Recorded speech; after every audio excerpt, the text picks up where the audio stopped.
Hi everyone, welcome to the bare minimum education. तो आज हम डिस्कस करेंगे 18 सितंबर 2022 की द हिंदू और द इंडियन एक्सप्रेस का newspaper analysis. But before I start I just want to say one thing. In case you find my videos helpful, you can let me know that by commenting below, liking the video and subscribing to my channel if you haven't done that. और अगर मैं आज के पूरे analysis video के layout की बात करूं, क्या ब्रॉड व्यू ओवरव्यू होने वाला है, तो मैं आपको बता देती हूँ। आज हम बहुत ही इम्पॉर्टेंट चीज़ डिस्कस करने वाले हैं कि कैसे जियो पॉलिटिक्स में हर एक कंट्री ट्राई कर रही है कि वो बैलेंस कर सके वेस्ट और ईस्ट दोनों को ही।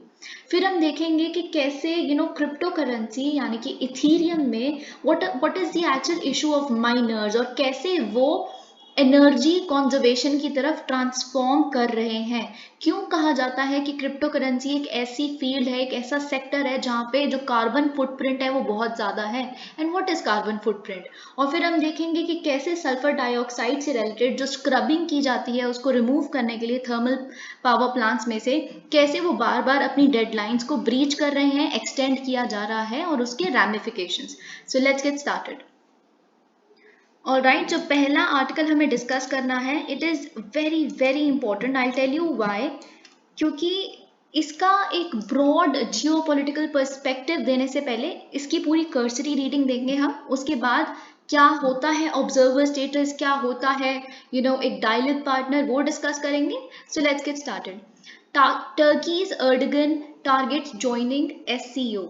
देखिए, हमें पता है कि SCO में भी अभी रिसेंटली जब समिट हुई समरकंद में, तो वहाँ पे हमने मिस्टर मोदी और अर्डगन यानी कि टर्किश जो चीफ हैं उनके साथ दोनों के बीच में भी एक हमने बायलैटरल मीटिंग देखी। तो अब देखिए बात क्या है कि प्रेसिडेंट तैयब अर्डगन ने कहा है कि हम टारगेट कर रहे हैं मेंबरशिप को शंघाई कोऑपरेशन ऑर्गेनाइजेशन की। Now this is very very triggering of a fact. मतलब क्यों? क्योंकि जो टर्की है वो एक नाटो मेंबर भी है, मतलब नॉन मेंबर अलाई नहीं बल्कि मेंबर है, फुल फ्लेजेड नाटो का मेंबर है, which is actually a western alliance, right, western military alliance. तो उसका पार्ट होने के बावजूद आप SCO यानी कि एक यूरेशियन सपना जो रशिया और चाइना जैसे देश देखते हैं, आप उसका पार्ट बनना चाहते हो, जो एक्चुअल में USSR के टाइम पे दोनों राइवल्स हुआ करते थे। तो ये एक बहुत बड़ा मुद्दा है। देखिए, उन्होंने ये किनको बताया है, जो रिपोर्टर्स को उन्होंने जो उनसे क्वेश्चंस पूछे गए रिपोर्टर्स द्वारा जब उन्होंने अटेंड की SCO समिट को उज्बेकिस्तान में, उसके बाद तो फिर when before heading to US, now this is again something very absurd. मतलब just before you are going to US and you are declaring something very very important, आप ये कह रहे हैं कि हमारे जो रिश्ते हैं इन कंट्रीज के साथ यानी कि SCO के साथ, उनको एक दूसरी पोजिशन पे ले जाने के लिए ये स्टेप बिल्कुल जरूरी है। तो जब उनसे पूछा गया कि क्या आप एक फुल फ्लेजेड मेंबरशिप की बात कर रहे हैं SCO में, तो कहते जी हाँ बिल्कुल, I am talking about membership, yes.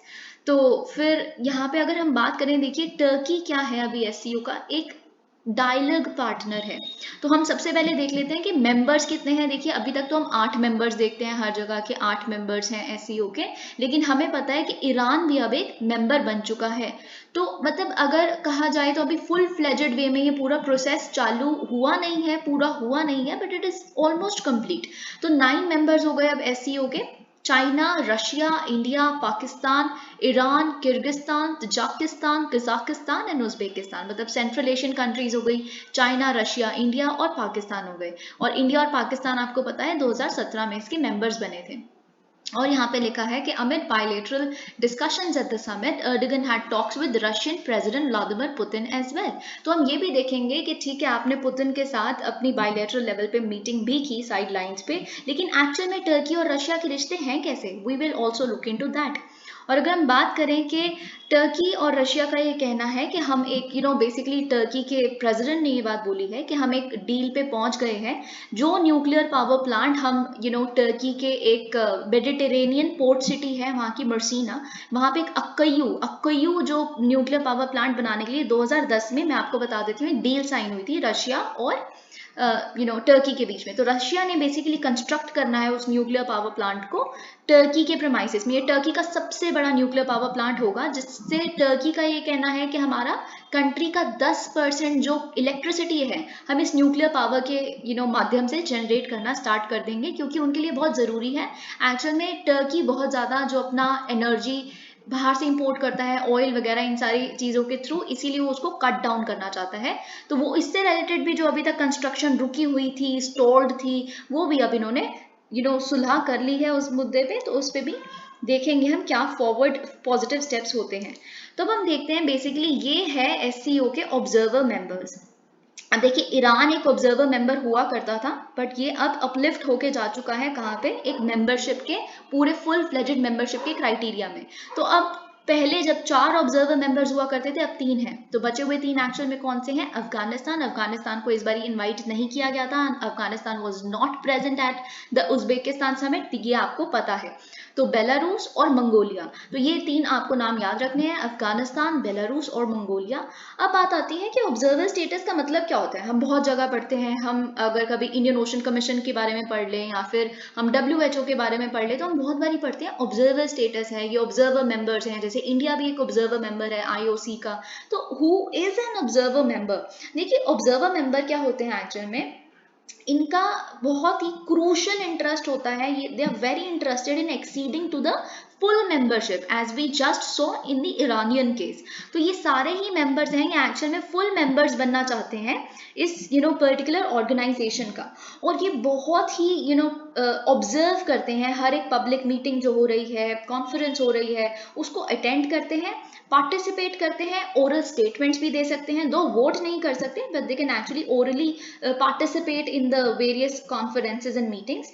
They also monitor, अच्छा कैसे कैसे हम देखिए ये जो है अफगानिस्तान है, बेलारूस है, मंगोलिया है, ये भी तो यूरेशिया का पार्ट ही है ना। यूरोप प्लस जो एशिया को मिला के जो रीजन बनता है, जैसे सेंट्रल एशियन कंट्रीज वगैरह आप लगा लें, तो ये पूरा यूरेशिया का पार्ट ही तो है ना, है ना। तो ठीक है, आप मेंबर नहीं हैं SCO के, आप ऑब्जर्वर मेंबर हैं, लेकिन कहीं ना कहीं जो भी इन कंट्रीज द्वारा लिए गए डिसीजंस, अगर ये कंट्रीज SCO के मेंबर्स मिलके कहते हैं कि हम टेररिज्म को इस तरह डील करेंगे, तो कल को अगर इन कंट्रीज में कुछ हो रहा है तो उन्हें पता है अच्छा SCO के स्टेप्स ये हैं, हम भी इसमें कंट्रीब्यूट इस तरह से कर सकते हैं। So it becomes very important for even these states to observe और monitor their steps very closely. अब बात आती है डायलॉग पार्टनर्स की। तो जैसे हमने कहा कि टर्की एक डायलॉग पार्टनर है SCO का, और अब ये बनना चाहता है एक फुल फ्लेजेड मेंबर, ये टारगेट कर रहा है। तो हम बाकी मेंबर्स भी देख लेते हैं। देखिए सबसे क्रूशल आपको डायलॉग पार्टनर्स में से जो याद रखना है वो ये है कि श्रीलंका एक डायलॉग पार्टनर है।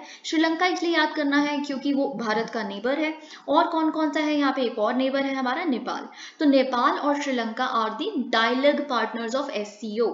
और बाकी अगर हम मेंबर्स देखें तो वो भी देख लेते हैं एक बारी। अर्मेनिया, अजरबैजान, ये भी बहुत इंपॉर्टेंट है। अर्मेनिया और अजरबैजान क्यों इंपॉर्टेंट हो जाते हैं? क्योंकि हमने नगोर्नो काराबाख वो जो डिस्प्यूट चल रहा है दोनों के बीच में, जो इतने सालों से जो माउंटेनियस टेरेन है, जिसको लेके बहुत ज़्यादा एथनिसिटी के मुद्दे पे दोनों के बीच में इतने सालों से लड़ाई चल रही है। तो अर्मेनिया और अजरबैजान भी एक दो नाम है ऐसे जो आपको याद रखने चाहिए कि वो डायलॉग पार्टनर्स हैं SCO के, जिसमें आए दिन रशिया आके मीडिएट करवाता है दोनों के बीच में डिस्प्यूट को।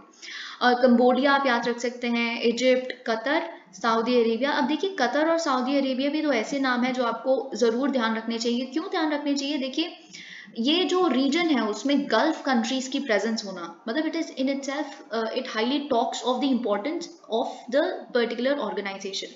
तो अब ये चीज़ आप देखिए कभी भी एक्सपेक्ट ही नहीं कर सकते कि SCO में क्या करेगा। कोई गल्फ कंट्री का अगर कोई नाम लिखा आ गया तो आप तो समझेंगे हो ही नहीं सकता, this is wrong completely. But Qatar और सऊदी अरेबिया भी मेंबर्स हैं, मतलब they are dialogue partners not members.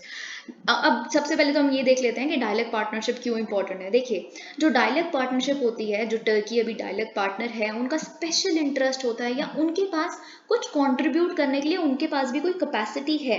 मतलब SCO में यूरेशियन पूरा जो ड्रीम है उसको, उसकी कनेक्टिविटी को बढ़ाना या कुछ भी, अगर कोई भी एक स्टेप लिया जाता है तो आप देख सकते हैं कि रशिया का जो नेबर है वो टर्की है, राइट। अगर भारत किसी चीज़ की कनेक्टिविटी प्रोजेक्ट को ज्वाइन करता है तो श्रीलंका और नेपाल की ज़रूरत पड़ सकती है।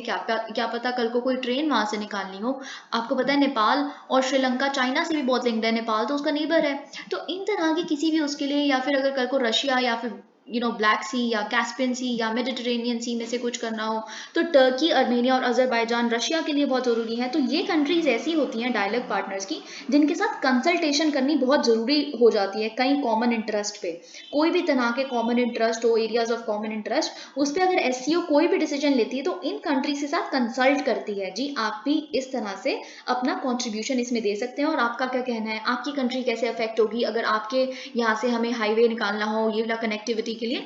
आई होप आप समझ गए होंगे। गेस्ट अटेंडीज भी आप देख सकते हैं, ये जो गेस्ट अटेंडीज होते हैं अपना एक ऑफिशियल भेज देते हैं हर एक मीटिंग को अटेंड करने के लिए। तो वो कौन कौन से हैं? यूएन है। यूएन सबसे पहली बात तो देखिए, यूएन आपको ना हर चीज में दिखेगा कि ऑब्जर्वर स्टेटस मिला हुआ यूएन को, लेकिन एससीओ में ये गेस्ट अटेंडी है। गेस्ट अटेंडी भी हर एक उसमें तो नहीं इन्हें इन्वाइट किया जाता, इनको इन्वाइट करना पड़ता है, मतलब you invite these 4 organisations as guests. So unless and until SCO does not invite, ये खुद से इनवाइट तो नहीं होते। तो आसियान आप देख सकते हैं, सीआईएस देख सकते हैं, तुर्कमेनिस्तान देख सकते हैं और यूएन देख सकते हैं। और ऑफिशियल लैंग्वेज की अगर हम बात करें तो चाइनीज और रशियन, ये इनकी ऑफिशियल लैंग्वेज है। तो इससे पहले कि मैं आपको पूरा ब्रॉडर जियोपॉलिटिकल पर्सपेक्टिव दूं, हम देख लेते हैं कि सबसे इंपॉर्टेंट बात है कि जब भी आपको एक मेंबर बनना होता है, जैसे कि हम टर्की की बात कर रहे हैं, अगर you have to get fully admitted to the SCO, so what is the admission criteria? तो एडमिशन क्राइटेरिया जो एससीओ ने सेट किया हुआ है वो ये है कि अगर एक कंट्री है which actually wants to join the SCO, अब उसको बिलोंग करना पड़ेगा। सबसे पहला क्राइटेरिया तो ये है कि आप यूरेशियन रीजन को बिलोंग करिए। आप यूरेशिया रीजन में आप बसे हुए, यूएसए के पास है कहीं पे, आप साउथ अमेरिका तो बन नहीं जाएगी इसकी मेंबर, राइट? तो आप समझ रहे हैं। So first of all you have to be a member of the Eurasian region. Secondly you have to have diplomatic ties with all the SCO member states. तो आप समझ गए राइट कि जितने भी एससीओ मेंबर स्टेट्स हैं, जो अब 9 हैं, उनके साथ आपका डिप्लोमेटिक लेवल पे रिश्ता है। एक दूसरे की कंट्रीज में आपने एम्बेसीज आप शेयर करते हैं, आपके एम्बेसडर्स पोस्टेड हैं एक दूसरे की कंट्रीज में, कहीं आपकी लड़ाई चल रही है इतनी सालों से, तब आप नहीं बन सकते, ठीक है। तो दूसरा, अगर जो हम तीसरे क्राइटेरिया की बात करें वो ये है कि या तो आप ऑब्जर्वर स्टेटस आपके पास होना चाहिए, या तो आपके पास डायलॉग पार्टनर स्टेटस होना चाहिए, तब आप अपलिफ्ट होके, अपग्रेड होके मेंबर स्टेटस आपको मिल जाता है। तो ये चीज आपको पता होनी चाहिए। तो अब हम देख लेते हैं कि ब्रॉडर जो मैं कह रही हूँ कि जियोपॉलिटिकल सिनेरियो इतना कॉम्प्लेक्स क्यों बना देता है टर्की की इस इच्छा को कि वो ज्वाइन करना चाहते हैं एससीओ। तो देखिए, सबसे पहले तो हम देख लेते हैं कि मिस्टर मोदी की और टर्की के जो प्रेसिडेंट हैं रेसेप तैयब अर्दोगन जी, उनके बीच में हमने बायलैटरल समिट देखी जो बिल्कुल अनएक्सपेक्टेड थी। हम सोच रहे थे शायद शी के साथ एक मीटिंग हो जाए, शायद शहबाज शरीफ के साथ हो जाए, लेकिन अचानक से मीटिंग किसके साथ सामने आती है? अर्दोगन के साथ। तो देखिए, सबसे पहले तो आप भारत और टर्की का रिश्ता समझ लीजिए, वो बहुत ही ज़्यादा सही नहीं चल रहा पिछले कुछ सालों से, स्पेशली 2019 से लेके अभी तक। तो ये हमारा रिश्ता डिटोरिएट होता ही जा रहा है अगर हम डिप्लोमेटिक लेवल पे बात करें तो अगर टर्की बनना चाहता है एक पार्टनर, एक मेंबर फुल फ्लेजेड एससीओ का, तो उसको हमारे साथ भी रिश्ते अच्छे करने पड़ेंगे क्योंकि भारत एक मेंबर स्टेट है। अब हमारा रिश्ता क्यों सही नहीं है टर्की और ये पॉइंट नंबर 1 है जो मैं आपको समझा रही हूँ कि कैसे कॉम्प्लेक्स है ये सब कुछ। तो आपको कश्मीर का मुद्दा पता है। कश्मीर के मुद्दे पे जब हमने आर्टिकल 370 को जब स्ट्राइक डाउन किया गया तो पाकिस्तान ने इतनी एलिगेशंस लगाई, ये वो। तो टर्की के प्रेसिडेंट के थ्रू पब्लिकली उन्होंने दूसरी जगहों पे जाके यूनाइटेड नेशन जनरल असेंबली तक में उन्होंने ये बात ओपनली बोली है कि हम समझ सकते हैं कि भारत ने कितने सारे कश्मीरी जो लोग हैं उनको कैद करके रखा हुआ है और वो कितने सफोकेट होते होंगे, क्योंकि हम समझ सकते हैं ये बिल्कुल जितनी बड़ी लड़ाई हमने वर्ल्ड वॉर 2 के टाइम पे टर्किश लोगों ने लड़ी थी, उतनी ही बड़ी लड़ाई कश्मीरी के लोग लड़ रहे हैं जो उनको कैद कर लिया है, ये सब वगैरह। तो इस तरह से हमारे लिए ये चीज़ बहुत ही कंसर्निंग थी, हमारे लिए ये चीज़ सही नहीं थी। लेकिन बात यह है, मिस्टर मोदी और जब अर्दोगन जी ने ये मीटिंग की तो उसमें ये चीज़ पता चली कि एक्चुअली हमारा जो इकोनॉमिक पार्टनरशिप है वो बहुत फ्लरिश कर रहा है। हमारा economic partnership has to deepen even more. हम बहुत ही ज़्यादा, हमारा बायलैटरल ट्रेड एक comfortable, I think around $18 billion, if I recall it properly, तो इतना बढ़ चुका है। दूसरा पॉइंट अब आपको कॉम्प्लेक्सिटी में जानना है कि टर्की और रशिया का रिश्ता कैसा है। हम जान चुके हैं कि न्यूक्लियर पावर प्लांट पे ये लोग फाइनली मान गए हैं। देखिए, टर्की ने, आपको पता होगा, अभी यूक्रेन पीस डील को मीडिएट किया था यूनाइटेड नेशंस के साथ मिलके। यूक्रेन पीस डील क्या है? बेसिकली जो यूक्रेनियन क्राइसिस हुआ है, तो रशिया और यूक्रेन से जितना भी फर्टिलाइजर सप्लाई और फूड सिक्योरिटी सप्लाई जो इजिप्ट और बाकी साउथ अफ्रीकन कंट्रीज वगैरह में जाया करता था, वो अब रुक गया है। तो क्योंकि पूरा संसार सफर ना करे इस फूड सिक्योरिटी क्राइसिस की वजह से, तो टर्की ने मिलके किया था कि जो ब्लैक सी को ब्लॉकेड किया हुआ है, जो ब्लैक सी का ब्लॉकेड रशिया ने किया हुआ है, उसको रोक दिया जाए, एटलीस्ट उसको सही कर दिया जाए, ब्लॉकेड को रिमूव कर दिया जाए, ताकि फूड सप्लाई ना रुके। तो ये चीज़ में टर्की की प्रेजेंस देखी हमने रशिया और यूक्रेन के बीच में। दूसरा बहुत इंपॉर्टेंट जो पॉइंट आपको नहीं पता होगा वो ये है, a lot of Russians are there in Turkey. Now what are Russians doing in Turkey? आप पूछेंगे रशियंस जो है क्या कर रहे हैं टर्की में, क्या कर रहे हैं? इसीलिए रशिया और टर्की का जो रिश्ता है वो बहुत ही हमें देखना एक अलग लेंसेज से पड़ता है।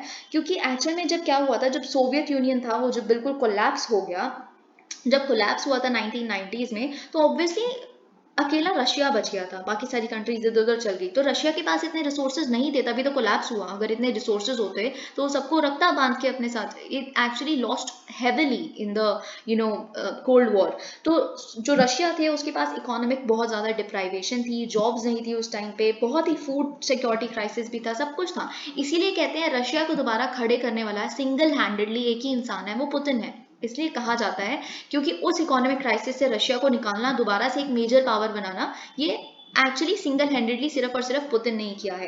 तो जब इतना इकोनॉमिक क्राइसिस चल रहा था, बहुत लोगों ने, बहुत सारे रिफ्यूजीज वहां से रशिया से भागे थे। बहुत लोगों ने, इतना ग्रस्त थे वो लोग इकोनॉमिक क्राइसिस से, छोड़ छोड़ के नेबरिंग कंट्रीज में जाने लगे थे। तो बहुत बहुत ही हैवी पॉपुलेशन वहां से माइग्रेट करके टर्की में गई थी। इसीलिए टर्की में बहुत सारे रशियंस रहते हैं, and hence Russia is very keen on having relation with Turkey. पर बात यह है कि टर्की भी बहुत ही क्रिटिकल लेंसेज से रशिया को देखता है। इसीलिए क्रिटिकल लेंसेज से रशिया को देखता है क्योंकि जो ब्लैक सी वाला एरिया है और मेडिटेरेनियन सी वाला एरिया है, उस पर रशिया अपना क्लेम रखता है कि हम ज़्यादा पावरफुल हैं, हमें फ्रीडम ऑफ नेविगेशन प्रॉपरली यहाँ से मिले, ये वो है ना, ऑयल सप्लाई ये वो। लेकिन जो टर्की है वो चाहता है कि मेरा डोमिनेंस है, ये this is an area of my own influence, I can not let any other country come here and do anything what ever what he और शी वॉन्ट्स टू, जो भी उनके चीफ हैं। तो इसलिए ब्लैक सी और मेडिटेरेनियन सी इनके बीच में मुद्दा है। तीसरा पॉइंट जो आपको कॉम्प्लेक्सिटी में समझना है वो ये है कि यूएसए और टर्की के बीच में क्या रिश्ता चल रहा है। जैसे हमने देखा कि नाटो मेंबर है, तो देखिए यूएसए और जो टर्की का रिश्ता है वो बहुत ही पिछले पिछले 7-8 सालों में डिटोरिएट होता ही जा रहा है। यूरोप के साथ भी इनफैक्ट टर्की का रिश्ता बहुत खास अच्छा नहीं है। आप अभी देख सकते हैं नाटो के जो मेंबर्स हैं, स्वीडन वगैरह, वो मेंबरशिप चाहते हैं नाटो की, तो टर्की ने बिल्कुल साफ बोल दिया कि नहीं, अगर ये स्वीडन वगैरह मेंबर बन गए ना, हम इनको सपोर्ट ही नहीं करेंगे, बनने ही नहीं देंगे, घटिया देश है ये सब वगैरह बहुत कुछ। तो जो यूएसए के साथ रिश्ता क्यों है? क्योंकि वो रशिया से टर्की ने परचेज किया है S-400 मिसाइल सिस्टम, जो इंडिया ने भी किया है। तो इसीलिए हम तो देखिए नाटो के मेंबर नहीं है, लेकिन वो नाटो के मेंबर है। और नाटो आपको पता है बनी क्यों थी? एक्चुअली में मिलिट्री अलायंस है। तो जब यूएसए अपनी अम्ब्रेला के अंदर, छत्र छाया के अंदर आपको सही से रख सकता है, तो आप क्यों जा रहे हो रशिया के पास? रशिया पे तो सैंक्शंस लगी हुई है ना काटसा की। तो ये बहुत बड़ा मुद्दा है। तो ये चीज़ आपको पता होनी चाहिए। तो अब देखिए जो टर्की बेसिकली करने की कोशिश कर रहा है, आप सिमिलैरिटी देखिए। अगर मैं आपको बोलूँ कि सिमिलैरिटी क्या है, टर्की और इंडिया के स्टैंड में बहुत सिमिलैरिटी है। जो इंडिया करने की कोशिश कर रहा है कि एक हफ्ते आप क्या करते हो, क्वाड के साथ मीटिंग करते हो। एक हफ्ते पहले तो क्वाड के साथ मीटिंग हुई थी, फिर दूसरे हफ्ते आप क्या करते हो, एससीओ के साथ मीटिंग करते हो। तो you are trying to balancing west as well as east and very smartly. See India is very smart. मैं आपको एक और पॉइंट बता देती हूँ कि I was just reading one thing in the morning, तो वहाँ पे बहुत सारे ऐसे I was reading certain tweets. तो वहाँ पे क्या, यूएसए के जो यूएसए की पब्लिक है, वहाँ के इंटेलेक्चुअल्स हैं, जो वहाँ की न्यूज़पेपर्स हैं, उसमें बहुत ही ज़्यादा तारीफ हुई है मिस्टर मोदी की। जो पब्लिक रिब्यूक बोला जा रहा है उनको, जैसे मिस्टर मोदी ने बोला ना कि this is not an era of war. ये चीज़ हमने डिस्कस की ना कि आप इतना डिसकंफर्टेबल पोजीशन में क्यों हमें भी रखा हुआ है। तो फिर पुतिन ने कहा हम आपकी उसको स्टैंड को समझते हैं, हम समझ रहे हैं कि आपके लिए भी बहुत दिक्कत हो रही है, और हम अगले जल्दी से जल्दी इसको ख़त्म करने की कोशिश करेंगे, और जो भी होगा आपको बताते रहेंगे। तो बहुत तारीफ हुई है मिस्टर मोदी की इस चीज़ पे। देखिए हम रशिया के फ्रेंड भी हैं, लेकिन हमने रशिया को पब्लिकली क्रिटिसाइज भी कर दिया, और इससे वेस्ट को, मैंने आपको कल ही बताया था कि वेस्ट को बहुत बड़ा मैसेज जाता है, वेस्ट खुश हो जाएगा इस चीज़ से, इतने में ही वो लोग खुश हो जाते हैं कि अगर हम लोग रशिया की थोड़ी सी ओपनली कुछ बोल दें, और रशिया ये बात समझता है, तो आप देख सकते हैं इसी तरह से टर्की भी क्या करने की कोशिश कर रहा है, बैलेंस करने की कोशिश कर रहा है। मतलब आप सोचिए, आप एक तरफ तो कह रहे हैं मैं यूएसए से मिलने जा रहा हूँ, फिर रास्ते में आप रिपोर्टर्स के बोलते हुए जा रहे हैं कि नहीं मैं तो एससीओ का फुल फ्लेजेड टारगेट कर रहा हूँ मेंबर बनने का। सो दैट वे अब जियो पॉलिटिकल स्टैंड यूनिलैटरल वो रह नहीं गया है कि आप यूएसए के पीछे ही बैंड वैगन करते रहे हर स्टेट। Every state want every state actually wants autonomy. Okay, to clear trade bottlenecks, PM unveils national logistics policy. All right, so this is again very very very important. सबसे पहले तो ये नेशनल लॉजिस्टिक्स पॉलिसी को discuss करने से पहले मैं आपको बताती हूँ लॉजिस्टिक्स होता क्या है। बहुत लोगों को यही नहीं पता होता लॉजिस्टिक्स क्या है, तो फिर नेशनल लॉजिस्टिक्स पॉलिसी फिर वो रटते हैं, फिर आप रटोगे तो फिर आपको कुछ समझ नहीं आएगा। पहले समझ तो लो इस पॉलिसी की ज़रूरत है क्या। लॉजिस्टिक्स सही नहीं है तभी तो ये पॉलिसी आई है, तो लॉजिस्टिक्स सही है क्यों नहीं और क्या इससे दिक्कत हो रही है भारत को। देखिए लॉजिस्टिक्स क्या होता है, पूरा प्रोसेस प्लानिंग का, इम्प्लीमेंटेशन का, एफिशिएंट ट्रांसपोर्टेशन और storage of goods from the point of origin to the point of consumption. मतलब इसमें मैं आपको बताती हूँ अभी क्या क्या चीज़ें आती है। ट्रांसपोर्टेशन आ गई, डिलीवरी आ गई, स्टोरेज आ गई, पैकेजिंग आ गई, कार्गो हैंडलिंग आ गई, डिस्ट्रीब्यूशन प्रोसेसिंग, इंफॉर्मेशन प्रोसेसिंग, ये जितनी भी चीज़ें हैं ये सब कुछ लॉजिस्टिक्स के अंडर आती हैं। ठीक है, तो अगर मैं कहूँ फॉर एग्जाम्पल, आप एक एग्जाम्पल लीजिए कि भारत और नेपाल के बीच में, भारत नहीं नेपाल मत लीजिए, आप कोई और कंट्री लीजिए, भारत और श्रीलंका के बीच में आप सपोज करिए कि एक कोई ट्रेड डील हुई। ठीक है, फॉर एग्जाम्पल हमने यहाँ से फिशेस भेजनी है कुछ वहाँ पे। अब जब ये ट्रेड डील हुई हमारे बीच में तो हम शिप के थ्रू भेजेंगे। ठीक है, एग्जाम्पल ले लीजिए आपको हाइपोथेटिकल एग्जाम्पल लीजिए ये। तो जब हम शिप के थ्रू भेजेंगे, ठीक है, हमने क्या किया, पहले तो कैच किया उसका प्रॉपरली कमर्शियली, फिर उसके बाद उसको कलेक्ट किया, फिर उसको स्टोर भी तो करना है। ठीक है, अब बात ये यहाँ पे स्टोरेज फैसिलिटी सही नहीं है, एक आधे स्टेट में बसी हुई है, पूरी स्टेट्स में बसी भी नहीं हुई। ठीक है, स्टोरेज फैसिलिटी सही नहीं है। अगर कोल्ड स्टोरेज चाहिए तो कोल्ड स्टोरेज की फैसिलिटी नहीं है। फिर स्टोरेज करने के बाद आ जाता है कि लोडिंग करना, शिप पे लोड भी तो करोगे, तो लोडिंग में ही इतना टाइम लग रहा है। ठीक है, उसके लिए प्रॉपर वहाँ पे मैन पावर नहीं है, सही नहीं है कुछ भी इस तरह से, फिर लोडिंग में इतना पावर लग रहा है, टाइम लग रहा है।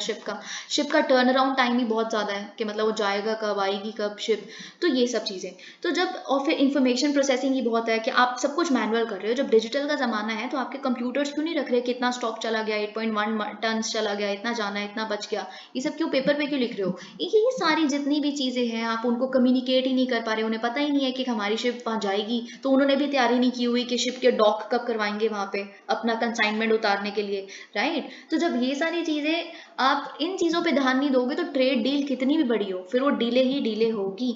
और आपको मैं बता दूं जो लॉजिस्टिक्स है वो हमारे यहाँ पे बहुत ही खराब है। हमारा, अगर आप सिंगापुर से आप जब भी कंपेयर करोगे, ईज ऑफ डूइंग बिजनेस वगैरह रिपोर्ट्स आती है ना, तो उसमें एक छोटा सा सेक्शन इसका भी आता है। तो हम लॉजिस्टिक्स में बिल्कुल ही सही परफॉर्म नहीं कर पाते। हमारी इन तरह की जो स्टोरेज फैसिलिटीज़ या फिर पैकेजिंग वहाँ पे या फिर इन तरह की फैसिलिटीज़ में हम सही नहीं है अभी भी, ट्रांसपोर्टेशन वगैरह में।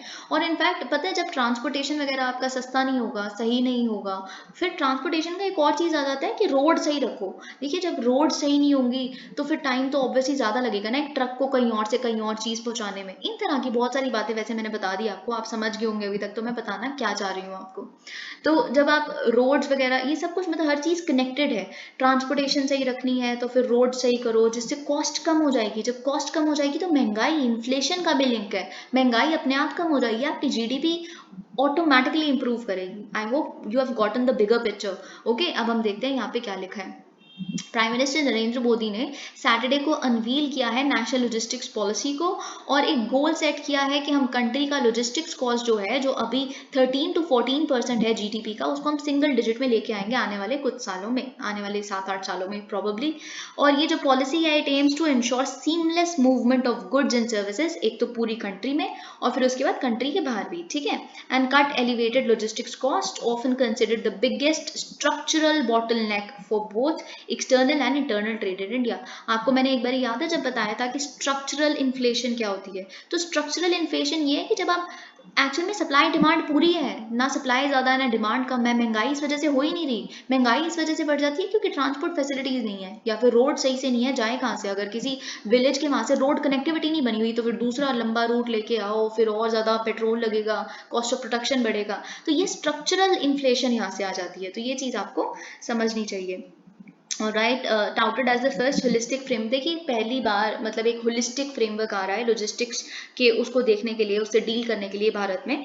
तो ये, और जो हमारा लॉजिस्टिक सेक्टर है इंडिया का वो भी काफ़ी ह्यूज है, इट इज़ बिग। मतलब $150 बिलियन का लॉजिस्टिक सेक्टर है भारत के पास। अगर आप इसको भी इसके पोटेंशियल को हार्नेस नहीं कर पाते तो फिर तो मतलब अब क्या ही करेंगे, आप समझ रहे हैं ना। तो the policy is targeted is expected to help boost manufacturing, create infrastructure and spur employment, and definitely so. और राइट, हम देख लेते हैं एक्चुअल में क्या करेगा। पीएम मोदी ने ये भी कहा है कि जो पीएम गति शक्ति नेशनल मास्टर प्लान इनिशिएटिव है ये उसके ही बिल्कुल सिंक में रहेगा और कॉम्प्लीमेंट करेगा उसको। पीएम गति शक्ति, आपको पता है कि पीएम गति शक्ति क्या करता है बेसिकली, जितने भी फॉर एग्जांपल एक प्रोजेक्ट है, अब एक प्रोजेक्ट को जब हमने इंडिया ने लिया तो उसको पूरा करने के लिए बेसिकली बहुत सारी मिनिस्ट्री से अलग अलग थोड़े ना आप उसको, यहाँ जी आप रोड से ट्रांसपोर्ट लेने का, आप ये वाली मिनिस्ट्री हम परमिट दे दे, फिर यहाँ से हमें दूसरी उससे मिनिस्ट्री से परमिट लेना है, फिर वो वाली मिनिस्ट्री कहेगी आप पहले उनसे परमिट लेके आओ, हमें तो नहीं पता, उन्होंने तो हमें बताया ही नहीं कि ऐसा कोई प्रोजेक्ट भी चल रहा है। तो आपस में कर लो ना, आपस में डेटा एक दूसरे से कोऑर्डिनेट कर लो। तो ये कोऑर्डिनेशन साइलोज में या फिर सेग्रीगेटेड मैनर में एक एक मिनिस्ट्री काम कर रही है, इससे कैसे इंडिया ग्रो करेगा। तो एक कॉम्प्रिहेंसिव इंटीग्रेटेड मैनर में जो ग्रो करवाने के लिए इंफ्रास्ट्रक्चर डेवलपमेंट्स को पीएम गति शक्ति वही करता है, और इसको ये जो नया लॉजिस्टिक्स पॉलिसी आ रही है ये उसी को कॉम्प्लीमेंट करेगी। राइट, और इसके 4 क्रिटिकल फीचर्स हैं। इंटीग्रेशन ऑफ डिजिटल सिस्टम, जैसा कि मैंने अभी आपको बताया, इंफॉर्मेशन प्रोसेसिंग के लिए ये बहुत इंपॉर्टेंट है, इंफॉर्मेशन कोऑर्डिनेशन के लिए बहुत इंपॉर्टेंट है। Unified logistics interface platform ULIP, ease of logistics and system improvement group.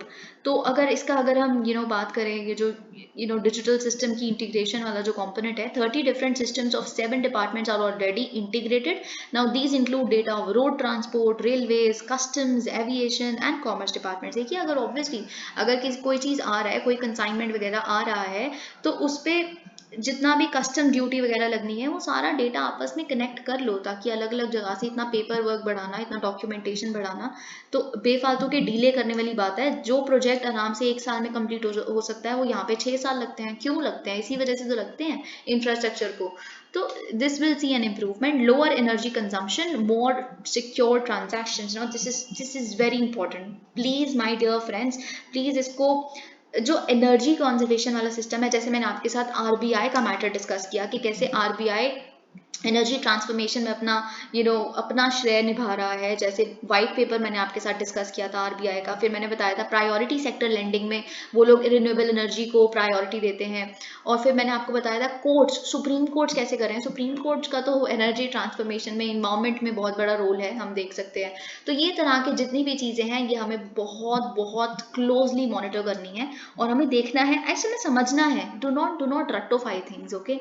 Try and learn and understand the core of it, and then things would become a cakewalk for you. Ethereum, the world's second most valuable cryptocurrency after Bitcoin, सबसे ज़्यादा जो valuable cryptocurrency है, मैं आपको बता चुकी हूँ कि ये डिसेंट्रलाइज लेजर वगैरह ये सब कुछ क्रिप्टो करेंसी तो बता चुकी हूँ। हमें आज जो देखना है वो कुछ और है actually. Has completed a significant software. अब देखिए इन्होंने, इथीरियम ने बेसिकली अपने सॉफ्टवेयर को थोड़ा सा ओवरहॉल किया है। क्या किया है उन्होंने? थोड़ा सा चेंज किया है, बेटर किया है। और बेसिकली ये जो ओवरहॉल किया है, अब ये जो कंपनी है ये एक्चुअली प्रॉमिस करती है कि इससे 2 चीज़ें होंगी। एक तो सिक्योरिटी बढ़ जाएगी क्रिप्टो करेंसी की, इथीरियम की, ठीक है। और दूसरा क्या होगा, हम बहुत हैवीली कट डाउन कर देंगे अपने कार्बन फुटप्रिंट पे। पहले तो आपको ये नहीं समझ आ रहा होगा कि इथीरियम क्या है। इथीरियम में तो कार्बन फुटप्रिंट का कोई मतलब ही नहीं है। इन्होंने कौन सा ट्रक चलाने हैं, या इन्होंने कौन सा, क्या मतलब ये कौन सा पावर प्लांट रन कर रहे हैं जो कार्बन फुटप्रिंट का? इथीरियम से क्या मतलब है? क्रिप्टो करेंसी तो डिजिटल है, सब कुछ है। तो देखिए अभी हम डिस्कस करेंगे धीरे धीरे कि एक्चुअल में होगा क्या। ओके, तो जो रिवैम्प है इस स्टेप को बोला गया है द मर्ज, ठीक है। मतलब द मर्ज है इस पूरे उसका जो अपग्रेडेशन हुआ है। और भी बड़े सारे यहाँ पे पर्ज, स्प्लर्ज, ये सब कुछ आएंगे आने वाले टाइम में। तो जो मर्ज है उसके तहत क्या होगा कि कार्बन फुटप्रिंट कम करने की कोशिश करेगी। तो जो मर्ज है आप याद रखिएगा, जो इथीरियम में मर्ज का रिवैम्पेशन है वो एक्चुअली कार्बन फुटप्रिंट के साथ डील करने के लिए है। ओके, तो इससे क्या होगा, देखिए सबसे पहले तो हम ये देख लेते हैं कार्बन फुटप्रिंट क्या होता है, और हम ये देख लेते हैं कि क्रिप्टो माइनर्स क्या होते हैं। ओके। तो देखिए कार्बन फुटप्रिंट क्या होता है। कार्बन फुटप्रिंट बेसिकली कि आप कितना total amount of green house gases, या पर्टिकुलरली मैं कहूँगी कि टोटल अमाउंट ऑफ कितना कार्बन डाइऑक्साइड आप जनरेट कर रहे हो अपने एक्शंस द्वारा। ठीक है, जैसे अगर आप कुछ भी पूरे दिन में आपका कार्बन फुटप्रिंट कितना है, मतलब आप कितना क्या क्या करते हो, आपने गाड़ी चलाई, फिर उसके बाद आपने इलेक्ट्रिसिटी यूज की, फिर आपने जो भी कुछ किया उससे कितना कार्बन एमिशन आपका हो रहा है इन्वायरमेंट में। ठीक है, तो इसे कहते हैं कार्बन फुटप्रिंट। तो अगर हम क्रिप्टो माइनिंग की बात करें, अभी मैं बताती हूँ कैसे होता है। क्रिप्टो माइनिंग के दो गोल्स होते हैं। पहला तो ये कि वो जनरेट करता है न्यू क्रिप्टो करेंसी को। न्यू क्रिप्टो करेंसी जब भी जनरेट करनी है उसके लिए क्रिप्टो माइनिंग चाहिए होती है। दूसरा, वो वेरीफाई करता है ऑथेंटिसिटी को existing crypto currency transactions on the blockchain.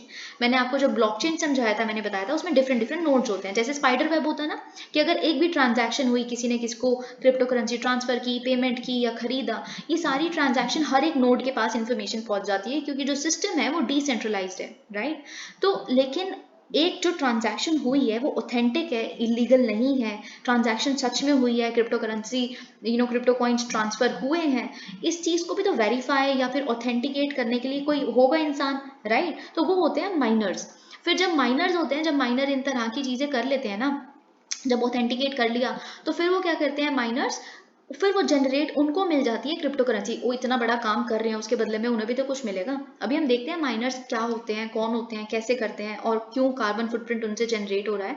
तो फिर उनके बदले में न्यू क्रिप्टो करेंसी उनको मिलती है। तो इस तरह से दोनों गोल्स इनके माइनर के कंप्लीट हो जाते हैं। तो ये चीज आपको जो मुझे समझाने से पहले बतानी थी वो मैंने बता दी। अब हम देखते हैं कि एक्चुअल में क्या हुआ है मर्ज के तहत। देखिए मर्ज के तहत क्या होगा, इस पूरे नए स्टेप के तहत होगा कि ये जो अभी तक नीड होती थी क्रिप्टो माइनर्स के लिए या जाइगेंटिक माइनिंग फार्म्स के लिए, कि वो क्या करते थे पहले, प्रूफ ऑफ वर्क मॉडल के अंडर काम किया करते थे।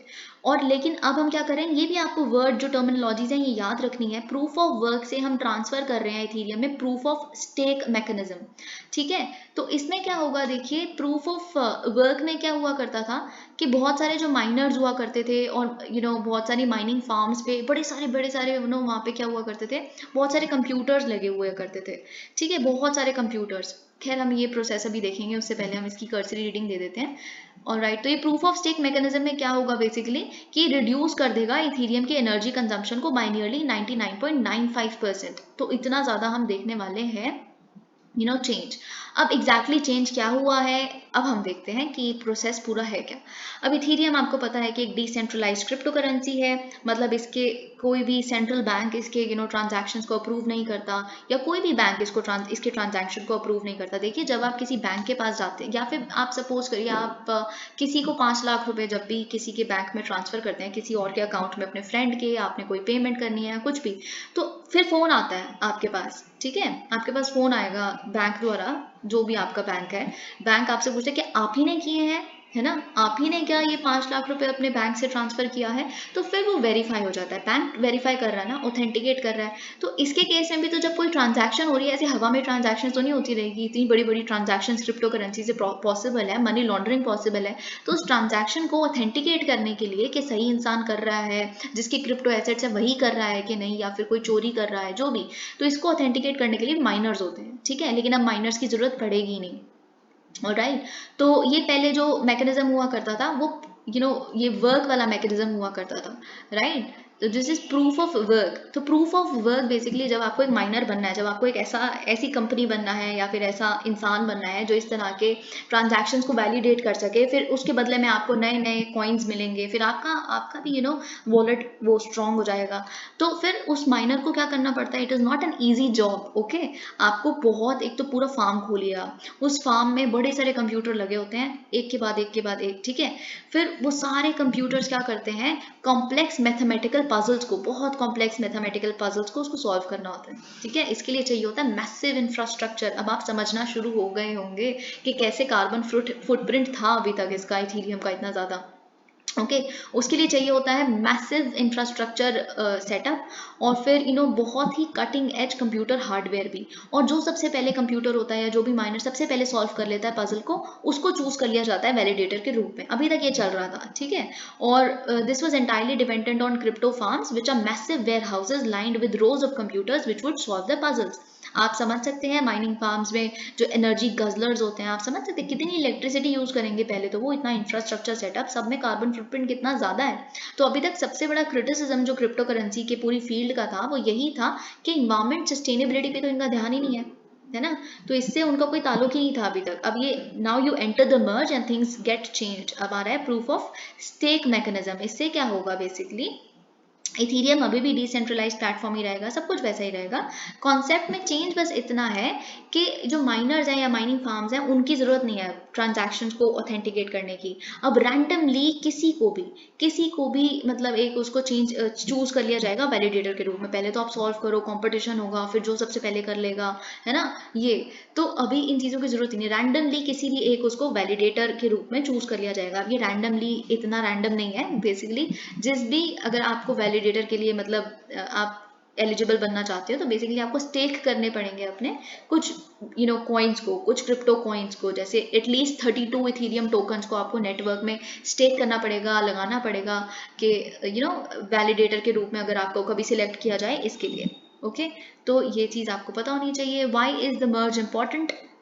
The merge dramatically increases the security of Ethereum and things like that.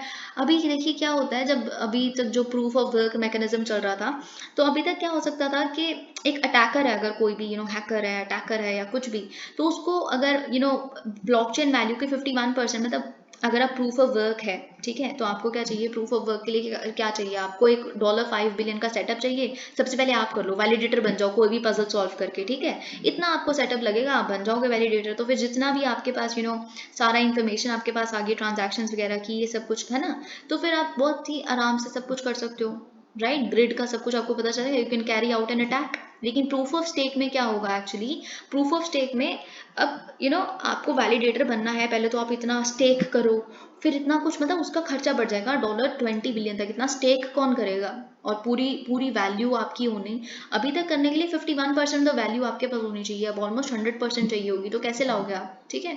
तो फिर उसके बाद कुछ टर्मिनोलॉजीज हैं जो आगे अपग्रेड होते हैं, हम देखेंगे। आपको मैं इसलिए बता रही हूँ, आपको ये बकवास है, नहीं बिल्कुल बकवास नहीं है। सर्ज, वर्ज, पर्ज, स्प्लर्ज, ये टर्मिनोलॉजीज अगर ऐसा क्वेश्चन बना हो कि these are the terms related with what, फिर ऑप्शन पे इथीरियम दिया हो, फिर एक ऑप्शन कोई पेड़ वगैरह कुछ दिया हो, सो यू अंडरस्टैंडिंग, राइट। तो ये जो वर्ड्स हैं ये सारे आने वाले हम अपग्रेडेशंस देखेंगे इथीरियम के क्रिप्टो करेंसी सेटअप में। जैसे पर्ज मैं बता देती हूँ just to give you an idea. Purge के तहत क्या होगा, पर्ज का मतलब आप समझते हो ना, रिमूव करना बेसिकली, या डिक्लाइन करना किसी चीज़ का। तो इसमें बेसिकली क्या होगा, जो पहले जो हिस्ट्री इतनी जो ट्रांजैक्शन की सेव हुई हुई है नोट्स में, उसको हटाना, ताकि हार्ड ड्राइव में बेफालतू की स्टोरेज ना भरे। तो पर्ज से ये भी आ जाएगा आने वाले टाइम में। अभी तक तो सारा सब कुछ स्टोर किया ही जाता है, तो ये चीज़ हम इम्प्रूवमेंट देखेंगे आने वाले टाइम में। Let's move on to another article of the Hindu, but before this let me check कि क्या क्या रह गया है। Alright, has the emissions deadline been extended? Very important. What is scrubbing, what is FGS, देखते हैं हम क्या है।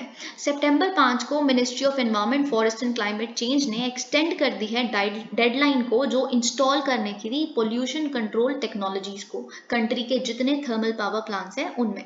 अब इनके लिए कुछ डेडलाइन थी, हम देखेंगे क्या क्या डेडलाइन थी डिफरेंट प्लांट्स के लिए, कि जो उन्हें उतने डेट तक, उतने ईयर तक अपने प्लांट्स में पोल्यूशन कंट्रोल टेक्नोलॉजीज को इंस्टॉल करना था, ठीक है। तो ये तीसरी बार ऐसा हुआ है कि मिनिस्ट्री ने एक्सटेंड कर दी है डेडलाइन को पोल्यूशन कंट्रोल टेक्नोलॉजीज को इंस्टॉल करने की। सबसे पहले जो एमिशन नॉर्म्स आए थे, जिसको सल्फर डाइऑक्साइड, नाइट्रोजन ऑक्साइड और मर्करी को, जो कोल फायर्ड पावर प्लांट्स होते हैं, उनको सबसे पहले नोटिफाई किया गया था दिसंबर 2015 में, ठीक है। और जो थर्मल पावर प्लांट्स हैं उनको टाइम बेसिकली उस टाइम पे जब 2015 में नोटिफिकेशन आई कि आपको तब तक करना है, तो 2017 का टाइम दिया गया था कंप्लाई करने के लिए। तो आज क्या चल रहा है, 2022, और 2022 में भी अभी आप देखेंगे 2026 तक चली गई है डेडलाइन, ठीक है। तो हम देखते हैं व्हाट डज द नोटिफिकेशन से। अब नोटिफिकेशन ये कहती है, जो अभी आई है रिसेंटली सितंबर 5 को, कि मिनिस्ट्री को सेटअप करनी है, मिनिस्ट्री ने सेटअप की है 3 different timelines, 3 different categories of thermal power plants के लिए, कि उनको कब तक इंस्टॉल करना है पोल्यूशन कंट्रोल टेक्नोलॉजीज को, ठीक है। अब कैटेगराइजेशन है ये जो पावर प्लांट्स की, इसके तहत डेडलाइन से रिलेटेड, उसको कर दिया गया था अप्रैल 2021 में ही, on the basis of an amendment to the environment protection act 1986।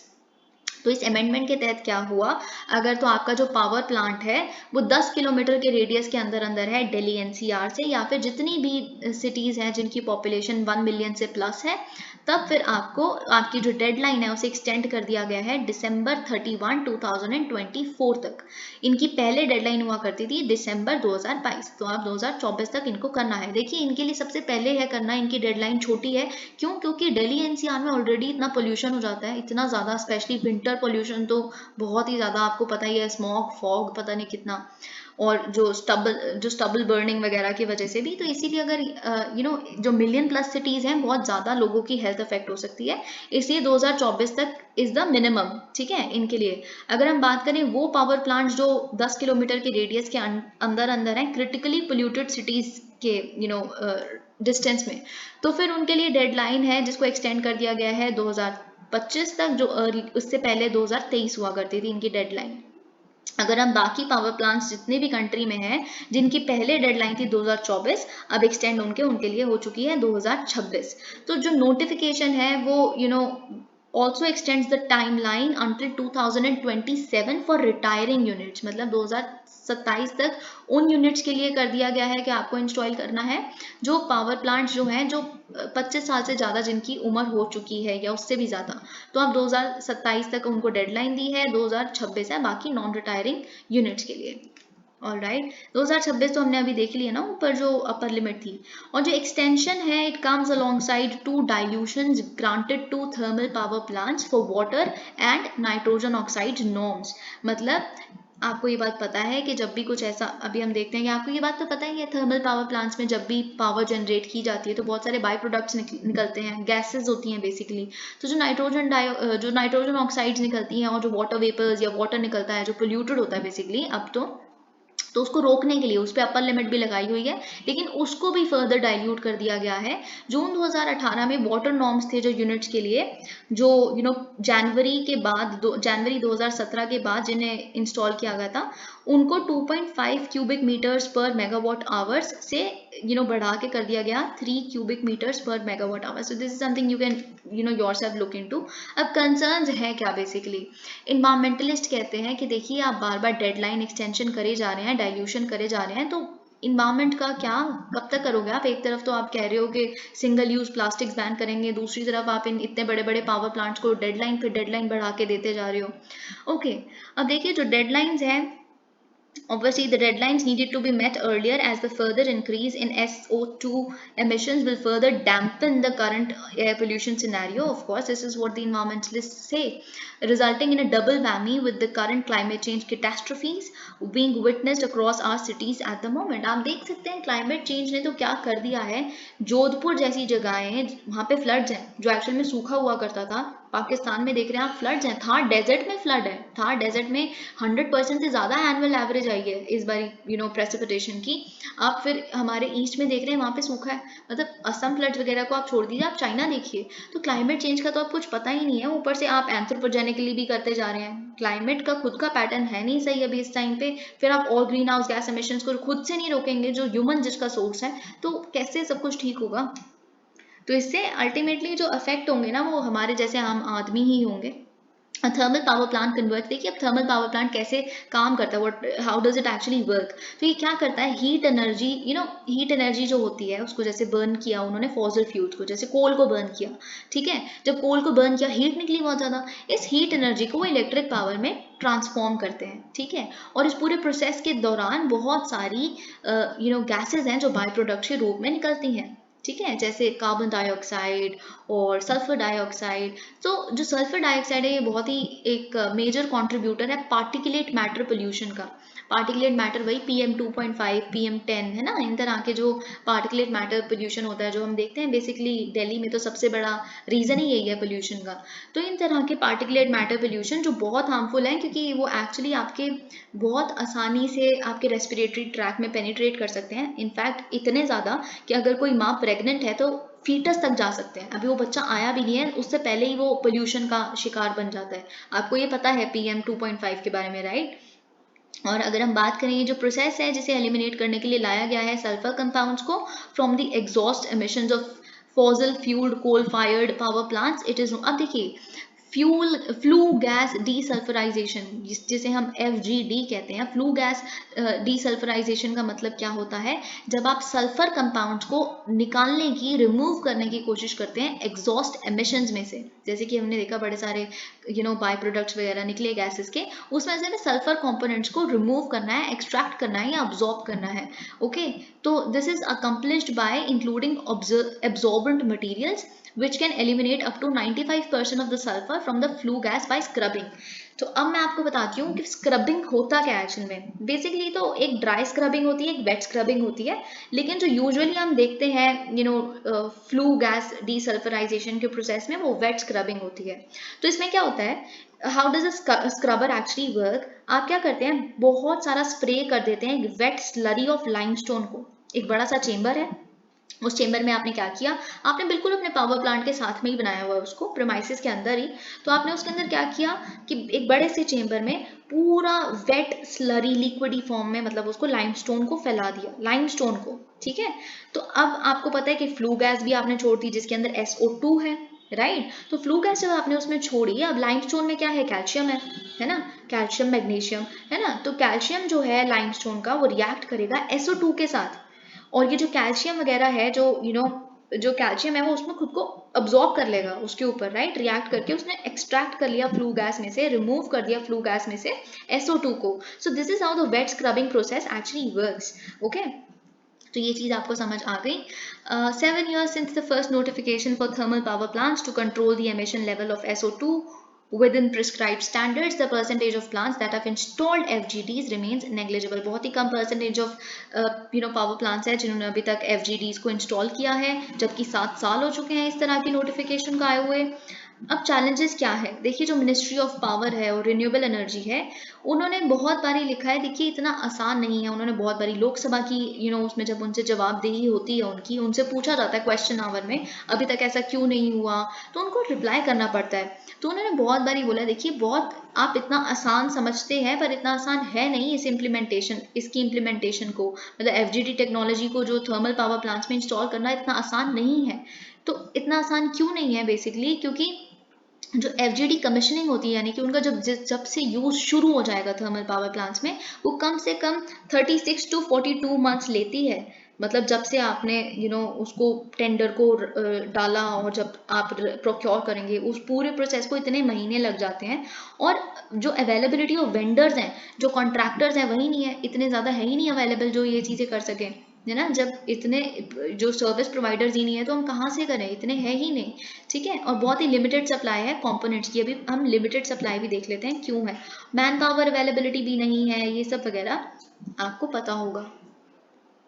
और राइट, देखिए अब बहुत इंपॉर्टेंट बात है कि देखिए सबसे बड़ा इशू जो है वो सप्लाई डिस्ट्रप्शन का है चाइना से, क्योंकि जो 20 से 30% होती है, 20 से 30% जो ऑफ एमिशंस रिड्यूसिंग कंपोनेंट्स, जो कंपोनेंट्स यूज किए जाएंगे FGDs में, उसका जो 20 से 30% है वो मैन्युफैक्चर होता है भारत में। सिर्फ 20 से 30% ही भारत में मैन्युफैक्चर हो रहा है, बाकी चाइना से आता है। तो हम एक्चुअली जो डिपेंडेंट है, चाइना पे डिपेंडेंट है। उसके बाद पैंडेमिक आ गया, इतना कुछ क्राइसिस आ रहा है, अभी ताइवान स्ट्रेट क्राइसिस शुरू हो जाएगा। तो इस वजह से बहुत ही मुश्किल है यहाँ पे, बीच में पैंडेमिक भी तो आया ही है ना, तो इसीलिए तो इनका यही कहना है, रिस्पॉन्स में इन्होंने यही कहा है कि इसलिए हमें थोड़ा सा और टाइम चाहिए FGDs को इंस्टॉल करने में। तो इन तरह की बातें आपको पता होनी चाहिए। Let's move on to another article.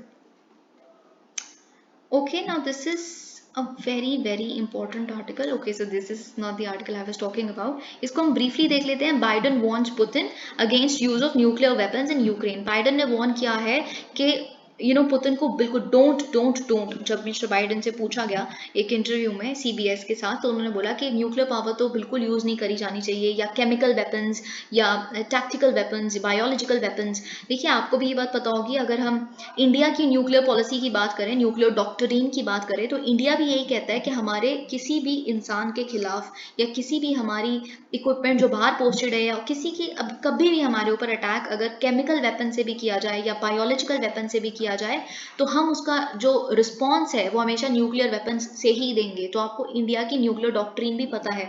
तो इसीलिए केमिकल वेपन्स को यूज करना या आपको तो पता है कि मिस्टर ट्रम्प ने इनफैक्ट कोविड-19 का, ये जो कोरोना वायरस है, उसको भी बायोलॉजिकल टेररिज्म बोला था, यानी कि बायोलॉजिकल वेपन जो बेसिकली चाइना ने अपनी ही लेबोरेटरीज में बनाया है और पूरे संसार को इससे ग्रस्त कर दिया है और एक्चुअली अटैक किया ताकि चाइना खुद राइज कर जाए और हम सारे गरीब हो जाएं।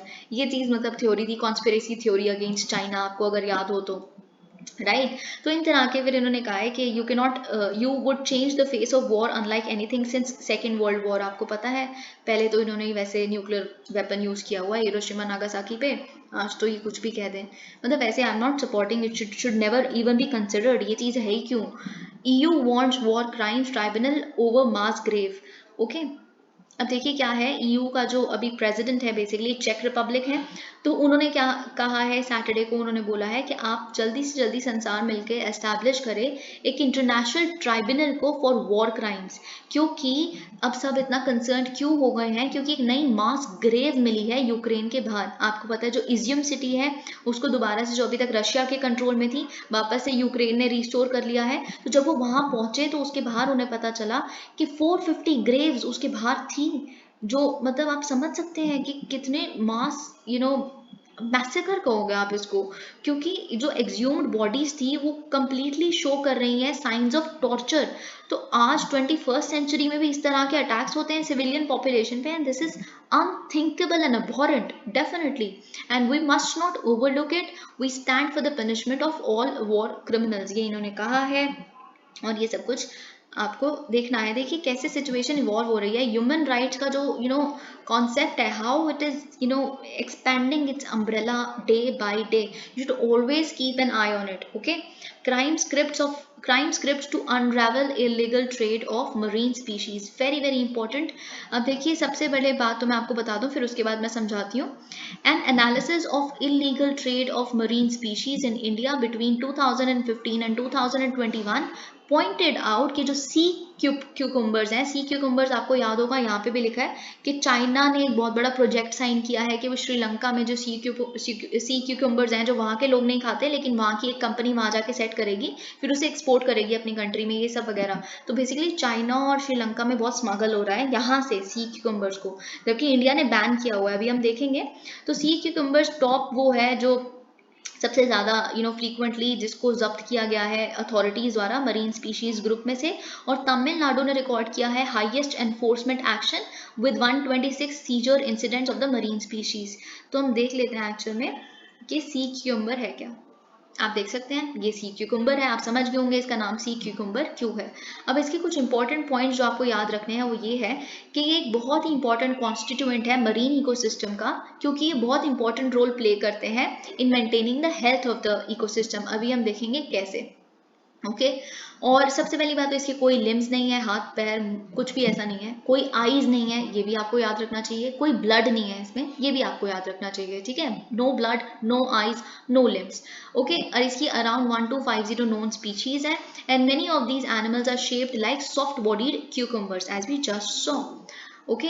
सबसे ज़्यादा डिमांड देखिए, क्यों मैंने चाइना और श्रीलंका का आपके सामने अभी नाम लिया था, क्योंकि सबसे ज़्यादा चाइना में ही डिमांड है, क्योंकि इसको मेडिसिन के रूप में और एक बहुत बड़ी डेलिकेसी के रूप में ओकेजन्स पे खाया जाता है। चाइनीज़ एक्चुअली उनकी डेलिकेसीज भी बहुत ही अजीब है, क्योंकि चाइना वियतनाम वगैरह में जो पैंगलिन्स हैं वो भी तो खाए जाते हैं अच्छे अच्छे त्योहारों पे, तो अब क्या कह सकते हैं, ये लोग खाते हैं ये सब कुछ। This endangered species is primarily smuggled from Tamil Nadu to Sri Lanka, मतलब तमिलनाडु से श्रीलंका। ऑब्वियसली तमिलनाडु क्यों टॉप पे आ रहा है, क्योंकि तमिलनाडु के वहाँ से सी क्यूकम्बर्स लिए, फिर आपने क्या किया, आपने स्मगल कर दिया इलीगली श्रीलंका को, फिर श्रीलंका से कहाँ जाएगा, चाइना में जाएगा, या फिर वापस साउथ एशिया में ही आ जाएगा, क्योंकि श्रीलंका ने ट्रेड थोड़े ना बैन किया हुआ है, इंडिया ने ट्रेड बैन किया हुआ है ना, समझिए। जैसे मनी लॉन्ड्रिंग होती है ना, जो इलीगल को लीगल दिखा देती है, वैसे ही ये होता है। ये इन तरह की जो स्पीशीज है उनका अभी लॉन्डर करना ही कहूँगी मैं इसको, ओके।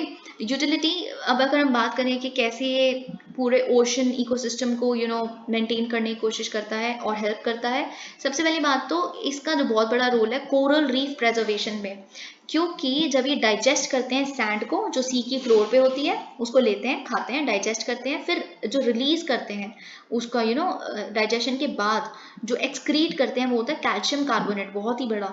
तो आपको पता है कि कोरल रीफ कैसे बनता है, उसका उनका जो स्केलेटन होता है वो कैसे होता है कोरल रीफ का, कैल्शियम कार्बोनेट। तो इस वजह से कोरल रीफ प्रेजर्वेशन, अगर ये नहीं होंगे तो कोरल रीफ प्रेजर्वेशन हिट हो जाएगी, पूरा इकोसिस्टम हिट हो जाएगा। और ये एक्सक्रीट क्या करते हैं, इनऑर्गेनिक नाइट्रोजन को, फॉस्फोरस को, और फिर ये इनहेंस करते हैं प्रोडक्टिविटी ऑफ बेंथिक एनिमल्स, मतलब जो ओशन के फ्लोर पे रहते हैं उन एनिमल्स की प्रोडक्टिविटी को। ऑलराइट, और इनका ये बहुत ही high levels of chemical contain करते हैं known as fucosylated glycosaminoglycan in their skin. ये क्या है बेसिकली, जितने भी एशिया में क्यों इन्हें स्मगल किया जाता है, क्योंकि ये जो है ये केमिकल, ये जो जोड़ों के दर्द होते हैं, आर्थराइटिस, इन तरह की सेंचुरी से, हंड्रेड ऑफ ईयर्स से इसको यूज किया जाता है इस केमिकल को। तो आप ये भी समझ सकते हैं, इनफैक्ट कैंसर्स और ब्लड क्लॉट्स को भी ट्रीट करने के लिए यूरोप के कुछ कंट्रीज में इसको स्मगल किया जाता है। ऑलराइट, तो यही सारी चीजें यहाँ पे लिखी हुई हैं। तमिलनाडु नंबर 1 पे आया है, this is something not very important, बाकी सब कुछ मैंने आपको समझा दिया। All right, new rules for child welfare panel members. अब देखिए, हमने देखा है कि जुवेनाइल जस्टिस एक्ट 2015 के जो रूल्स हैं, जो सितंबर 1 से फाइनली जो 2022 के रूल्स है सितंबर 1 से लागू हुए हैं, जिसके तहत मैंने आपको बताया था कि अब सारे जो डीएम के पास चले जाएंगे, जितने भी पेंडिंग कोर्ट ऑर्डर्स हैं अडॉप्शन से रिलेटेड, ये वही वाले रूल्स हैं। लेकिन उस रूल्स में और भी बहुत सारी बातें आई हैं जो हमारे लिए जानना बहुत इंपॉर्टेंट है। सी, चाइल्ड इशू जो है ना, अडॉप्शन का मैटर, मिटर्निटी लीव का मैटर, चाइल्ड केयर लीव का मैटर, सब कुछ अच्छे से प्लीज याद रखिए, समझिए क्या क्या है, ओके, वेरी क्लोजली। तो जब ये जो रूल्स हैं, बेसिकली ये क्या करते हैं, ये प्रिवेंट करते हैं कोई भी ऐसे इंसान को जो किसी भी एक ऐसी ऑर्गेनाइजेशन से जुड़ा हुआ है, किसी एनजीओ वगैरह से, जो फॉरेन फंड्स को, फॉरेन डोनेशंस को रिसीव करते हैं, है ना, टू बी पार्ट, मतलब इस तरह का कोई इंसान है जो इस एनजीओ से जुड़ा हुआ है, एसोसिएटेड है, जो फॉरेन डोनेशंस रिसीव करते हैं, वो चाइल्ड वेलफेयर कमिटीज का पार्ट नहीं बन सकता। ठीक है, चाइल्ड वेलफेयर कमिटीज क्या करती हैं, इनका टास्क होता है कि वो directions they care and protection of children जिन्हें अब्यूज किया गया है, एक्सप्लॉइट किया गया है, या ऑर्फन हो गए हैं वो, या अबैंडन कर दिए गए हैं माँ बाप द्वारा। ठीक है, तो ये सबसे पहले चीज आपको पता होनी चाहिए कि इन तरह के, अब rule 15 4B, rule 15 clause 4B ये कहता है a person associated with an organization, ये सब कुछ जो मैंने आपको बताया। और रूल 15 4C क्या कहता है, ये कहता है कि any person working on the implementation of the act in any NGO or organization such that it causes conflict of interest will also be ineligible to be on a CWC. It adds that those who have any family member or close relation, मतलब आप directly involved नहीं हो, कोई आपका close relative है, कोई family का बंदा है, भाई बहन, कोई भी चाचा चाची, जो भी इस तरह के किसी एनजीओ के लिए काम करते हैं, वो भी डिस्क्वालीफाई हो जाएंगे। आप डिस्क्वालीफाइड हो, आपका अगर रिश्तेदार भी कोई ऐसा है तो ये बात आपको याद होनी चाहिए। Alright, this is something again very interesting. Jet that flew in cheetahs had earned its stripes. देखिए, ऑलराइट, ये जो टेरा एविया बोइंग 747-400, ये जो एयरक्राफ्ट है, जो एक्चुअली 8 अफ्रीकन चीतास को लेके आया है नामीबिया से ग्वालियर तक, यानी कि कूनो पालपुर सेंचुरी तक, जो सैटरडे को, वो एक स्पेशल मिशन था। ऑब्वियसली एक बहुत स्पेशल मिशन पे आया है, लेकिन जो एयरक्राफ्ट था itself had been the flagship of another conservation campaign much earlier. ये जो एयरक्राफ्ट है ऑलरेडी किसी और कैंपेन के लिए यूज किया जा चुका है, कंप्लीटली डिफरेंट। तो जो जेट का सबसे बड़ा, आप देख सकते हैं, आप पेंटिंग स्कीम देखिए इसकी, देख रहे हैं, पूरी पेंटिंग स्कीम देखिए, बिल्कुल टाइगर के फॉर्म में बनी हुई है। तो ये जो आप इसका पेंटिंग स्कीम देखेंगे, an image of a tiger, it was planned इन 2015। ठीक है, 2015 में कैसे प्लान किया गया था, ये तो अभी आए हैं, तो 2015 का क्या लिंक है, क्योंकि इस एयरक्राफ्ट को ये कहा था, this aircraft was with the Russian carrier, मतलब एक एयरलाइंस है रशियन कैरियर एयरलाइंस, उनके पास था, बट वो एयरलाइंस अभी डिफंक्ट है। तो इसीलिए the plane first owned by Singapore airlines in 2001 was acquired by an American bank in 2012. It was later leased to, मतलब लीज पे दिया गया था किसको, ट्रांसैरो को, ट्रांसैरो रशियन एयरलाइंस को। और जो प्रोजेक्ट था, ये जो जिसे स्ट्राइप्ड फ्लाइट कहा जा रहा है, the visual was to run across the parts of fuselage with the nose to support the head of one of the largest big cats. देख सकते हैं आप यहाँ पे, जो फेस है इसका ऐसा है, ओके, जानबूझ के, ताकि बहुत ही कंप्लीटली विजिबल हो। पुतिन्स टाइगर प्रोजेक्ट, और राइट, आपको पता है केयरिंग फॉर टाइगर्स टुगेदर ये जो प्रोजेक्ट है इसे अनवील किया गया था जून 22 2015 को मॉस्को के नुकोवो एयरक्राफ्ट एयरपोर्ट पे।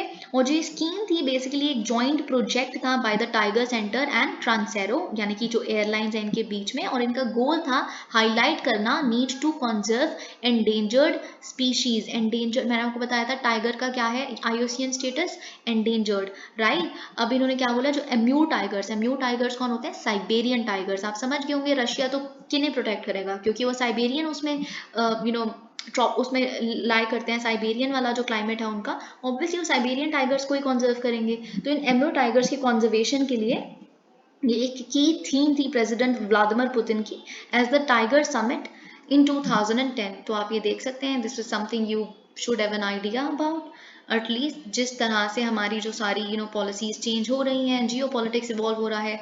Jaishankar to hold talks with Blinken. All right, external affairs minister S Jaishankar visit करेंगे वॉशिंगटन DC को सितंबर 25 से लेकर सितंबर 28 तक, ताकि वो US secretary of state Anthony Blinken के साथ टॉक्स कर सकें। ये फाइनली हमारे पास रिपोर्ट आ गई है। और देखिए ये बेसिकली क्यों जा रहे हैं, एक हाई लेवल ऑफ वीक है, 77 सेशन होने वाला है यूनाइटेड नेशंस जनरल असेंबली का, इसलिए जो डेलीगेशन को लीड करेंगे वो एस जयशंकर हैं। और हम ऐसा एक्सपेक्ट कर रहे हैं कि एस जयशंकर वहाँ जाके क्या करेंगे, बेसिकली जो F-16 पे जो मेंटेनेंस के लिए वो दिया गया है $450 मिलियन का पैकेज दिया गया है, उस पर हम एक्सपेक्ट कर रहे हैं कि हम अपना कंसर्न व्यक्त कर सकें USA को। देखिए बहुत इंपॉर्टेंट है, मैंने अभी आपको क्या बताया कि मिस्टर मोदी का जो स्पीच थी SCO समिट पे, जो पब्लिकली डिनाउंस करना रशिया के वॉर को, वॉर मेंशन ना करना, क्राइसिस मेंशन करना, लेकिन ये बोलना कि वॉर का एरा नहीं है, तो आपने कह ही दिया ना कि आप वॉर कर रहे हो, राइट। तो ये इतना जो पब्लिक रिब्यूक बोला जा रहा है USA की मीडिया द्वारा, इसको इससे हम एक्सपेक्ट करते हैं कि जब हम, अब तो देखिए अभी तक तो क्या USA बोलता है हमको कि आप रशिया से भी डील कर लो, आप उनसे तेल भी मंगवा लो, आप सबसे डील कर लो, और हम पाकिस्तान को F-16 का मेंटेनेंस पैकेज नहीं दे सकते। क्यों हमने एक तो आप पे काटछानी लगाई, फिर उसके बाद भी आप ये सब कुछ कह रहे हो। तो इसीलिए अब हमने कहीं ना कहीं उसको बैलेंस आउट कर दिया उनके इस क्लेम को। तो हम एक्सपेक्ट कर रहे हैं कि शायद अब वो इस कंसर्न को समझें। China blocks listing of Lashkar commander Sajid Mir at UNSC again. पिछले 3 महीनों में तीसरी बार ऐसा हो रहा है कि चाइना ने ब्लॉक किया है। फिर इन्होंने वही रीज़न दिया है कि हमें टेक्निकल ग्राउंड्स पे हमें और इन्फॉर्मेशन चाहिए, स्ट्रेटिजिकली ये वो हमें सारी इन्फॉर्मेशन लगेगी, हम तब करते हैं, हम मना थोड़ा ना कर रहे हैं, हमें क्या पता ये टेररिस्ट है कि नहीं है। तो इन सारी बातों पे चाइना ने ब्लॉक कर दिया है एक जॉइंट इंडो US अटेम्प्ट को to put a Pakistan based terrorist on the United Nation Security Council 1267 list, जिसे हम टेरर लिस्ट भी कहते हैं। और ये जो लश्कर तैयबा का कमांडर है साजिद मीर, जो वांटेड है 26/11 मुंबई टेरर अटैक्स में भी, और जो अटैक्स USA और डेनमार्क में हुए हैं उसके लिए भी।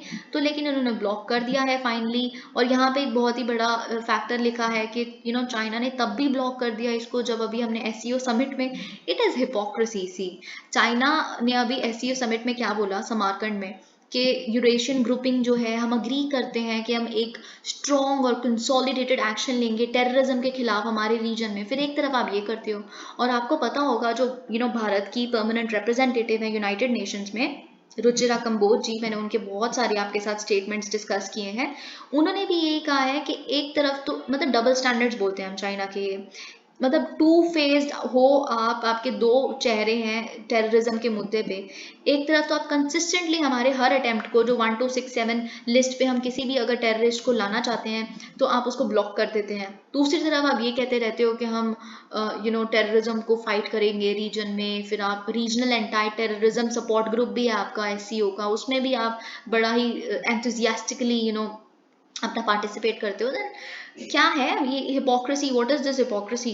तो ये सब कुछ आपको पता होना चाहिए। ये भी मैं बता दूं कि USA में भी वांटेड है वर्जीनिया पेंटबॉल जिहाद के लिए, और ये सब कुछ आपको पता होना चाहिए। Thank you so much, please like the video, please do that.